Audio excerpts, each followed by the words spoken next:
보통 여인들에게는 글을 잘 가르치지 않습니다. 그런데 문정왕후는요, 글을 배워서 똑똑했고 유교적 소양도 있었던 것이죠. 그러니까 자신보다 나이가 많고 궁 생활을 오래한 기센 내명부 여인들 사이에서 문정왕후 어땠겠습니까? 와, 밀리지 않았겠네요. 그렇죠. 와. 나이가 어려도 결코 호락호락하거나 유약하고 순한 왕비 아니라는 것이죠. 나는 내 명부의 기관과 법도가 흐트러지는 걸 가만히 두고 보지만은 않을 것입니다. 네, 특히 앞에 세 분을 눈여겨보리다. 그리고 문정왕후가 입궁한 지 3년이 지난 1520년 6살의 인종은 큰 이변 없이 세자로 책봉이 됩니다. 세자인 인종은요, 특히 중종의 마음을 꽉 사로잡습니다. 월등히 이걸 잘했거든요. 뭘 잘했을까요? 애교. 네, 이놈! 왕실이다, 왕실. 뭘 공부를 잘했을까요? 잘했죠, 공부를. 공부. 공부, 그렇죠. 어릴 때부터 공부를 좋아해가지고 이 인종은요, 책을 손에서 놓지를 않았다고 하네요. 어려운 질문해도 곧잘 압니다 라면서 술술 대답했다고 합니다. 대신들도요, 성군이 되실 겁니다 라고 하면서 입에 침이 마르도록 칭찬했습니다. 세자인 인종은요, 차기 왕으로서 모자람이 없는 모습으로 사랑을 듬뿍 받았습니다.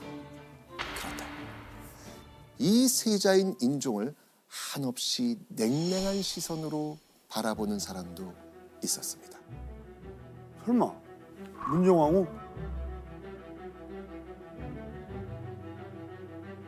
중전이 동국을 매우 박대하니 놀라운 생각을 견딜 수 없다.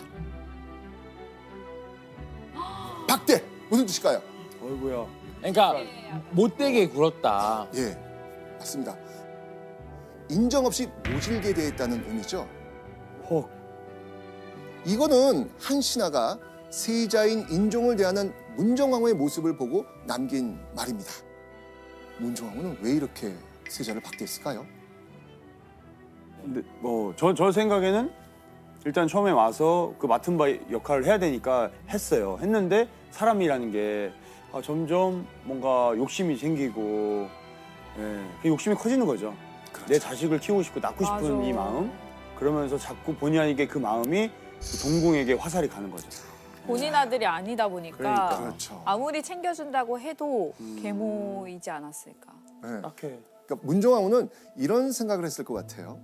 내가 왕, 즉 중종의 아내이자 왕비니까 만약 내가 아들을 낳는다면 배다른 아들 인종이 아닌 내 아들이 혹시 세자가 될 수 있지 않을까?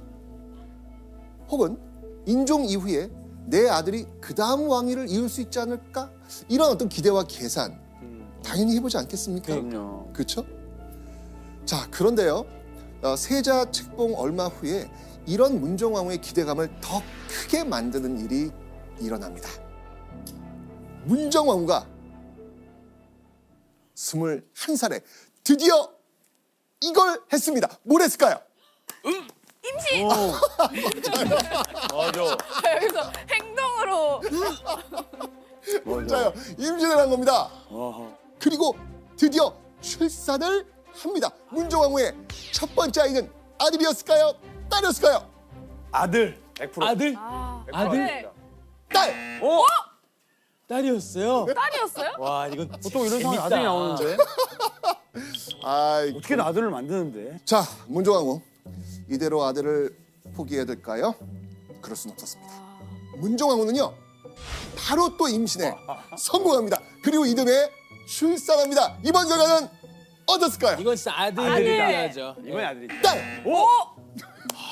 너무 늦었습니다. 그냥 포기를. 언제 아들을? 노노노노노노. 아니, 네, 세 번째. 또 나요? 문정왕후는 포기하지 않습니다. 그렇죠. 아들 낳아야죠. 무려 8년간 노력해서요, 다시 임신합니다. 그렇게 1530년 29살에 낳은 아이. 이번엔 딸일까요? 아들일까요? 이번에는 딸이면 아들.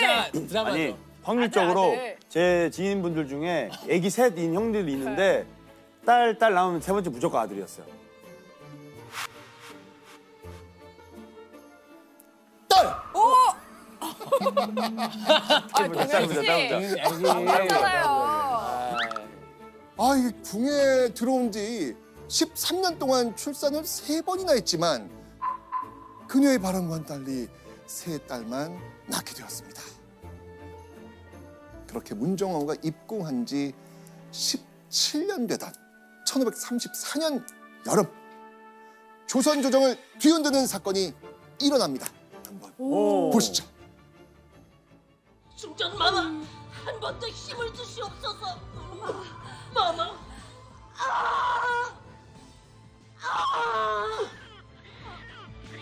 이번에 진짜. 아들이다.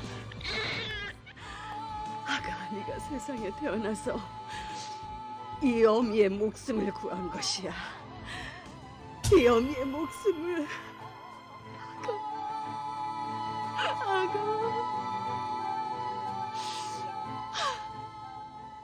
궁에 들어온 지 17년, 34살의 나이로 마침내 아들을 낳는데 성공한 겁니다. 야. 자, 이 아들은요, 경원대군이라고 불렸습니다. 자, 이 문정왕후는요, 아들을 못 낳을까 봐 노심초사했던 마음이 한순간에 싹 날아갔겠죠. 그리고 그 품 안의 아들을 보면서 장차 내 아들이 혹시라도 왕이 된다면 내 뱃속에서 난 아이예요. 네, 이런 기대와 상상하지 않을까요? 하죠. 무조건 하죠. 무조건 하죠. 네. 자, 그렇게 3년의 세월이 지난 뒤 무럭무럭 자라는 경원대군을 흐뭇하게 바라보던 문정왕후. 그런데 그 무렵 궁 안에선 경원대군을 경계하는 사람들이 나타나기 시작합니다. 바로 당시 세자였던 인종의 편에 줄을 섰던 신하들, 당연히 견제 들어갑니다. 그렇죠. 그리고 그 신하들 꼭대기에 있었던 인물이 있었는데요. 바로 좌의정 김안로라는 인물이 있었습니다. 이 김안로는요, 세자를 보호하겠다는 명분으로 세력을 한껏 키우고요, 중종의 신뢰 속에서 조정의 실권을 장악한 대신이었습니다. 김안로는요, 살아있는 왕비 문정왕후가 낳은 소생인 경원대군이 혹시라도 세자 인종을 밀어내지 않을까 불안했던 겁니다. 자, 한편 이 김안로의 이 탐탁치 않은 시선을 느꼈을 문정왕후는 또 어땠을까요? 해보자는 건가? 내야? 아니, 우리 아들을 해보자는 건가? 그렇죠. 하지만 상황을 예의주시하면서도 불안한 마음을 감추긴 어려웠을 겁니다. 왜? 까딱하면 죽일까봐? 그럴 수도 있잖아요. 불안한 거예요. 대신들이 중종이 우르르 몰려와서 이렇게 이야기합니다. 그들이 음흉하고 괘씸한 유언비어를 퍼뜨려 조정을 어지럽힙니다. 흉악하고 간사한 자들을 서울에 둘 수 없으니 당장 밖으로 내치십시오. 어떤 사람들이 유언비어를 퍼뜨려서 조정을 문란하게 만든다는 그런 내용입니다. 그러니까 내쫓으라는 거였죠. 이 신하들이 지목한 인물은 바로 윤원로, 윤원형 형제들이었습니다. 아, 윤씨. 그렇죠. 박형윤 씨. 맞습니다. 바로 문정왕후의 남동생들입니다. 그러니까 경원대군에게는 외삼촌들이 되는 거죠. 그렇네요. 느낌이 지금 딱 오고 있죠, 지금? 네네네네. 그런데 갑자기 그 문정왕후의 동생들이 유언비어를 퍼뜨리면서 나라를 혼란케 한다고 대신들이 지금 들고 일어나는 거예요. 그들을 내치라는 겁니다, 지금. 이때 중종 어떻게 했을까요? 중종 마음이 제일 궁금해요 지금. 어떨지. 중종은 두 형제를 파직하고 유배 보내라. 진짜요? 교수님, 그럼 그 약간 음흉하고 괘씸한 이런 유언비어가 어떤 거길래 이렇게 유배까지 보내요? 대체로 왕실 내부의 은밀한 일과 관련된 부분이어서 실록에도 정확하게 뭐라고 나와 있진 않아요. 그래서 이제 전후 맥락들을 이렇게 살펴보면 기말로가 문정왕후를 해치려 한다라고 하는 소문들을 윤씨 형제들이 날조했다고 이제 얘기를 했던 것 같아요. 자, 그렇다면 윤씨 형제가 유언비어를 퍼뜨렸다는 건 사실이었을까요? 아니었을 것 같아요. 사실 당시 중종도 그럼 한번 밝혀보자고 합니다. 사실인지 아닌지. 그런데 이 진실을 파헤치려는 걸 가로막으려는 인물이 있었습니다.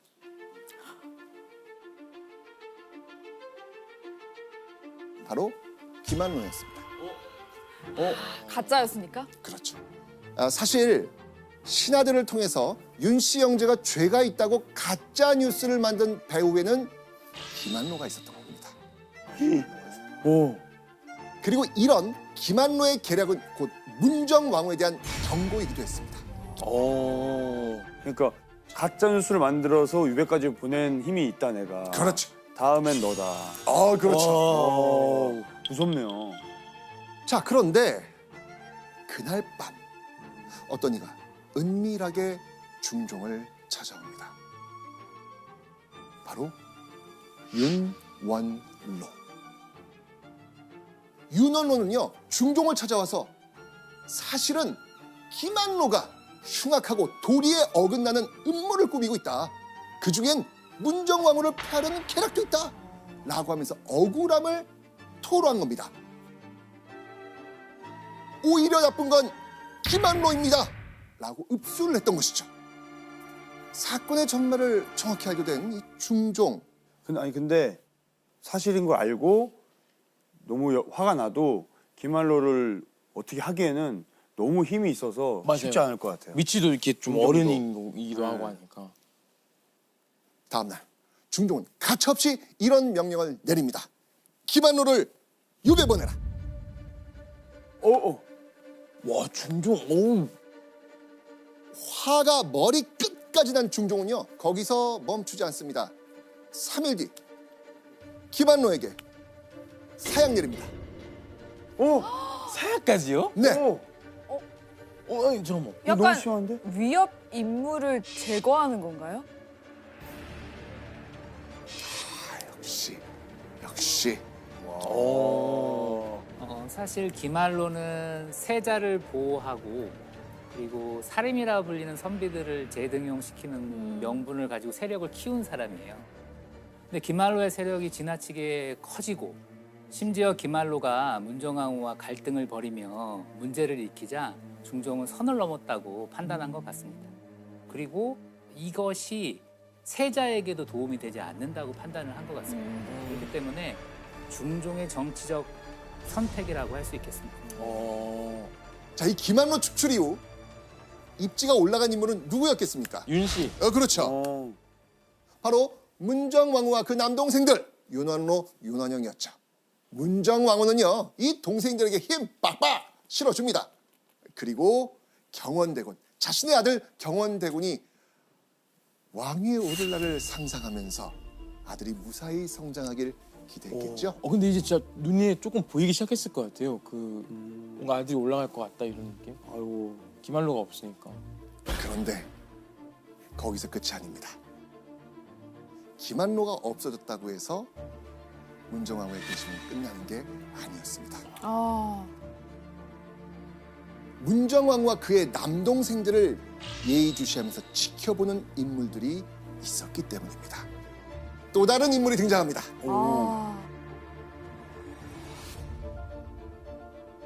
바로 윤임. 윤씨네. 네, 맞습니다. 윤임은요, 바로 둘째 왕비 장경 왕후의 오빠이자 세자 인종의 외삼촌이었습니다. 이거 진짜 재밌다. 거기도 윤 씨잖아요. 그렇죠. 이야. 야. 아유 그냥 서로 그냥 온 네. 가족이 그냥. 예. 유님은요 어떻게든 세자를 안전하게 왕위에 올리려고 했습니다. 그렇죠. 자, 그렇게 세자인 인종과 경원대군을 각각 앞세워 대립하는 이 두 세력, 어느새 조선 조정은요 서서히 두 개의 파벌로 나뉘게 됩니다. 대윤, 소윤? 소윤. 와, 둘 다 윤씨니까. 그쵸. 자, 이 두 외척 세력은요 같은 파평 윤씨 가문 출신입니다. 그래서 편의상 세자 인종 쪽 세력을 클 대자를 써서 대윤, 경원대군 쪽을 작을 소자를 붙여서 소윤 이렇게 지칭을 했던 것이죠. 대윤과 소윤이 팽팽한 줄다리기를 하던 1543년 1월의 어느 깊은 밤, 동궁, 그 동궁이 발칵 뒤집히는 일이 일어납니다. 대체 무슨 일이 벌어졌는지 한번 영상을 통해 보시겠습니다.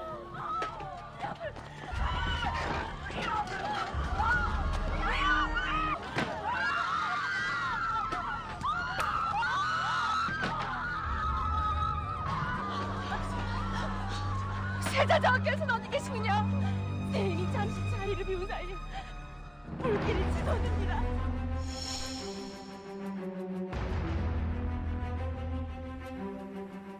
어머,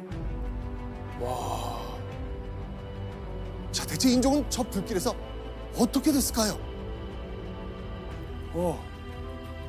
아니에요. 죽진 않아요. 인종이기 때문에. 나는 그래서 이런 마음으로 보고 싶어요. 아, 죄송합니다. 아, 죄송합니다. 갑자기 맥이 빠졌어. 아, 죄송합니다. 죄송합니다. 아, 너무 이런 순간이 너무 싫어요. 안 돼. 다행히 잠깐의 혼란이었습니다. 세자는요 곧 불길을 피해서 중종의 곁으로 돌아옵니다. 그런데 궁금해집니다. 대체 왜 동궁에 갑자기 불이 났을까요? 아, 이거는 분명히 소인이에요. 의심할 이거는- 만합니다. 이건 뻔해요. 뻔합니다. 불길이 잡힌 후 동궁 화재를 두고 묘한 이야기가 나돕니다. 불지른 자취가 현저하자 궁중 사람들이 모두 단신 윤원로의 소행이라고 지목했다. 아하. 사실 이거는요 연려실 기술 야사에 적힌 내용입니다. 그런데 이렇게 적힐 정도면 당시 세간에선 이 화재 사건을 문정왕후와 소윤 세력이 세자인 인종을 하였다고 해석했던 것입니다. 그렇게 볼 수밖에 없는. 그러니까요. 맞아요. 자, 이 소문을 들은 소윤파, 이런 소문을 퍼뜨린 건 누구다? 대윤이. 대윤파다. 네, 확신하면서 노발대발 화를 냅니다. 왜냐면 이거 자칫하면 역모로 그냥 날아갈 수도 있는 그쵸. 상황이잖아요. 이거 그러니까. 너무 무서운 상황이잖아요. 네. 자, 그럼 대윤파의 반응은 또 어땠을까요? 소윤파가 이 세자인 인종을 제거하기 위해 일으킨 방화다 라고 믿지 않았겠습니까? 네. 당시에 소윤을 지목하고 있는 그러한 추정은 사실 추정일 뿐이에요. 명확하게는 누가 불을 질렀는지는 알 수가 없고요. 근데 문제는 이 사건을 계기로 해서 소윤은 대윤을, 대윤은 소윤을 서로가 이것을 조작해낸 것이지 않을까라고 이제 의심하고 그러면서 이제 갈등이 증폭이 되었고 그러한 갈등이 증폭되는 과정에서 문정왕후도 굉장히 이제 불안해질 수밖에 없는 그런 상황이었습니다. 자, 이렇게 두 외척 세력의 갈등은 이 방화를 통해서 정점을 찍게 됩니다. 중종이 역할을 좀 잘 하셔야 되는데. 이때 문정왕후에게 천천병력 같은 소식이 들립니다. 1544년 중종이 승하한 겁니다. 그러면 그러면 다음은 문정왕후와 소윤이 그토록 경계했던 두 번째 왕비 장경왕후의 아들, 그 아들이 왕위에 오른 겁니다.